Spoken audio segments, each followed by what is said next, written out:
Throughout the Israeli-Palestinian conflict, Palestinian representatives and their supporters have systematically used the UN's main institutions to launch high-profile investigations against Israel for alleged war crimes.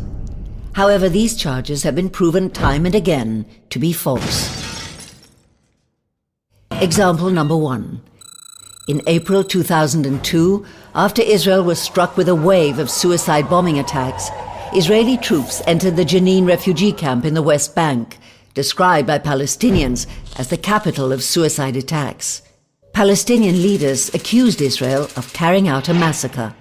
The massacre in Jenin and the massacre in the old city of Nablus. Sai Barikat called for an international commission of inquiry and claimed at least 500 Palestinians were killed. Yasser Abudrabu contended that among the 500, many were women and children. The UN took the Palestinian leaders at their word. Secretary-General Kofi Annan spoke about grave violations by the IDF and dispatched UN investigators. Yet, after the damage caused to Israel's reputation, the UN investigation concluded that the accusations were false. There was never a massacre in Jenin. Example number 2. In December 2008, after constant Palestinian rocket fire on Israel, the Israel Defense Forces entered Gaza in an attempt to protect its southern cities. Palestinians accused Israel of deliberately targeting civilians. A fact-finding team appointed by the UN Human Rights Council and headed by Justice Richard Goldstone initially accepted the Palestinian accusations. However, Justice Goldstone later retracted the main claim against Israel. Example number 3.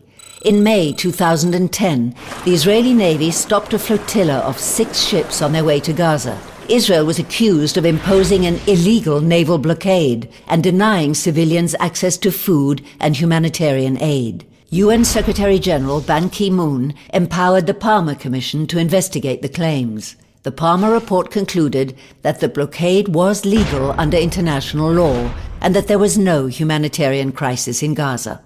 Moreover, Israel did not block humanitarian aid from entering Gaza by land. In the month prior to the flotilla alone, over 17,000 tons of aid entered Gaza.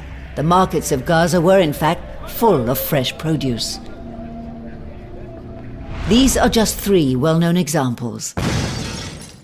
The Palestinians' fabrications against Israel have been proven time and again to be a systematic abuse of international institutions, aimed at discrediting and delegitimizing the State of Israel. However, hijacking the agenda of the United Nations by Palestinians comes with a price. As early as November 2006, the UN Secretary-General Kofi Annan criticized the UN Human Rights Council. Since the beginning of their work, they have focused almost entirely on Israel, and there are other crisis situations like Sudan, where they have not been able to say a word.